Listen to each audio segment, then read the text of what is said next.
কুষ্টিয়া শহরের কালীশঙ্করপুর সোনার বাংলা মসজিদের পাশে তিনতলা বাড়ির সামনে, যে তিনতলা বাড়িটি থেকে সকালে কুষ্টিয়া সেনাবাহিনী দুজন সন্ত্রাসীকে গ্রেপ্তার করেছে। এই সন্ত্রাসী কে?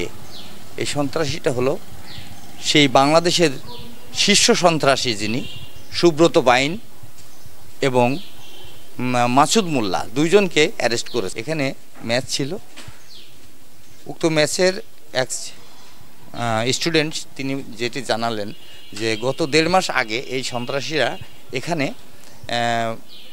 বাসা ভাড়ায় উঠেছে। কাজ ছত্রছায়ায় বাসা ভাড়ায় উঠেছিল এই সুব্রত বাইন। তিনি জানালেন যে এই যে আমার পিছনে যে বিল্ডিংটা দেখছেন, এই পিছনের বিল্ডিংয়ের যে মালিক তিনি এই তাদের কাছ থেকে এই নিচতলাটা ভাড়া নেয়। কি বলে ভাড়া নেয়? যে আমাদের দোকানের মালামাল এখানে থাকবে বিধায় তিনি ভাড়া নিয়ে ছিলেন গত 2 মাস আগে। তারপর থেকেই দুজন সন্ত্রাসী এখানে থাকতেন, কিন্তু তারা কখনো জানতেনও না যে এরা কারা। তারা কিন্তু বাইরেও বের হতো না। তবে তাদের মুখ থেকে যে নামটি শোনা গেল, যিনি বাসা ভাড়াটা নিয়েছিলেন, আমরা অন্য একটি সূত্র মারফত জানতে পেরেছি যে এই ব্যক্তিটি, এই যে বাড়িওয়ালা ভারতে একসময় কাপড়ের ব্যবসা করত। হয়তোবা সেই কাপড়ের ব্যবসার সুবাদে এই শীর্ষ সন্ত্রাসী সুব্রত বাইনের সঙ্গে সম্পর্ক গড়ে ওঠে। সেই সুবাদে হয়তো তাদেরকে এখানে শেল্টার দিয়েছিল। প্রশাসনের ঊর্ধ্বতন কর্মকর্তাদের বরাতে মারফত আমরা যেটা জেনেছি যে 5ই আগস্টের পর কিছু সন্ত্রাসী যারা কিলার তাদেরকে ভারতের জেল থেকে বের করে দেয়, এবং তার ভিতর ছিল এই সুব্রত বাইন, যিনি 100 প্রায় শতাধিক হত্যা মামলার আসামি। বের করে দেওয়ার পরে তিনি আস্তানা গাড়েন এই কুষ্টিয়াতে। কেন আস্তানা গাড়লেন কুষ্টিয়াতে? নিশ্চয় কোনো নাশকতার উদ্দেশ্যে এই সুব্রত বাইন আস্তানা গেড়েছিল কুষ্টিয়াতে। তবে আরও জানা গেছে যে রাত্রে মাঝে মধ্যেই দামি দামি গাড়ি আসতো এবং গাড়ির ভিতর মহিলা আসতো। তবে সকালে এই যে গ্রেপ্তারটা হয়েছে ভোর রাত্রে, ওই একজন ছাত্র যিনি বললেন আর কি, যে তাদের কাছে আর্মস পাওয়া গেছে, ম্যাগজিন পাওয়া গেছে, আনুষঙ্গিক টাকা পয়সাও পাওয়া গেছে, এবং তারা ইতিমধ্যে একটু ভয়ের মধ্যে আছে। আমার বাসাটাই যে পাশে, আমি ফজরের নামাজের একটু পরে আমি জানালা থেকে একটু শব্দ পেয়ে আমি তাকাইলাম, দেখলাম যে এই বাড়ির আশপাশ ঘিরে অনেক আর্মি আর কি। তো তখন তো আমরা বুঝিনি আসলে এখানে কারা আছে, কিভাবে আছে, আর এখন কোন ভাইটি থাকে আমরাও জানি না। তো পরবর্তীতে মোটামুটি 10-20 মিনিট মতো আমি দেখছি দুজন লোককে মানে জাস্ট কালো একটা কভার ভ্যানে নিয়ে যাওয়া হলো আর কি।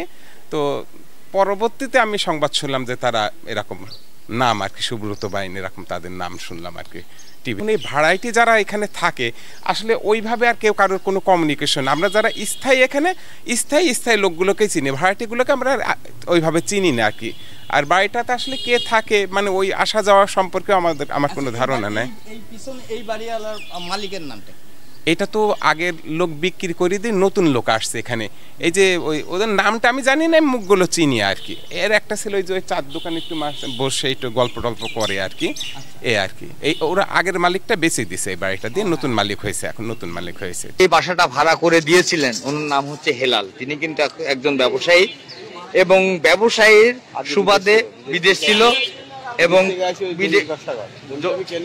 হ্যাঁ হেলাল নাম। এই হেলাল কিন্তু এখন পলাতক রয়েছে।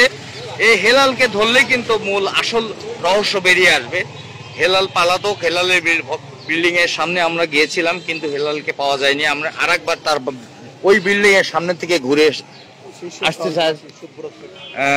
আসতে চাই।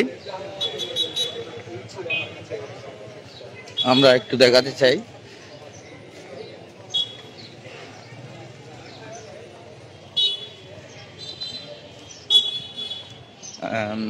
এই যে আমরা গলির ভিতর ঢুকে পড়েছি।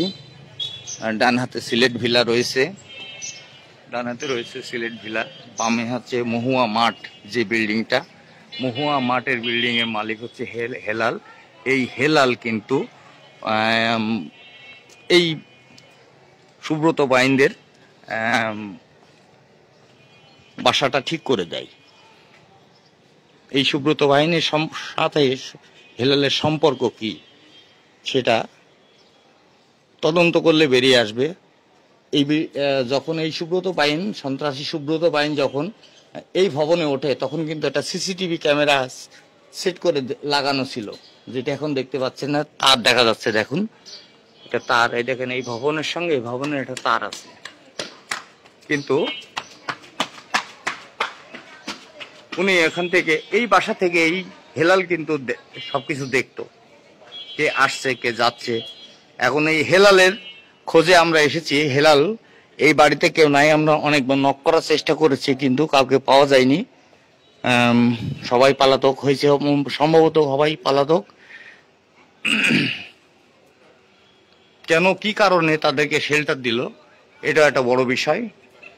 হয়তো কোনো বড় ধরনের নাশকতা সৃষ্টির লক্ষ্যেই যেটা আমরা দেখতে পাচ্ছি যে এই শীর্ষ সন্ত্রাসী প্রায় শতাধিক খুনের মামলার আসামি একজন ঢাকাইয়ার বাসিন্দা, সে ভারতের জেলখানায় বন্দী ছিল, সেখান থেকে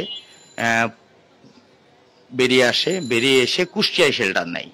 কুষ্টিয়া এই কালীশঙ্করপুরে এই বাসাতে শেল্টার নেয়, কিন্তু আশপাশের বাসিন্দারা কিন্তু কেউই বলতে পারছে না যে আমরা তাদেরকে কখনো দেখেছি, আজই প্রথম দেখেছি। ইনি কিন্তু এই পার্শ্ববর্তী যেখান থেকে গ্রেপ্তার করা হয়েছে আসামিকে, ইনি কিন্তু তাদেরকে ভাড়া নিয়ে দিয়েছিলেন। এখন রহস্যটা কোন দিকে মোড় নিতে যাচ্ছে, বিষয়টি প্রশাসনের দৃষ্টিগোচর করা হচ্ছে।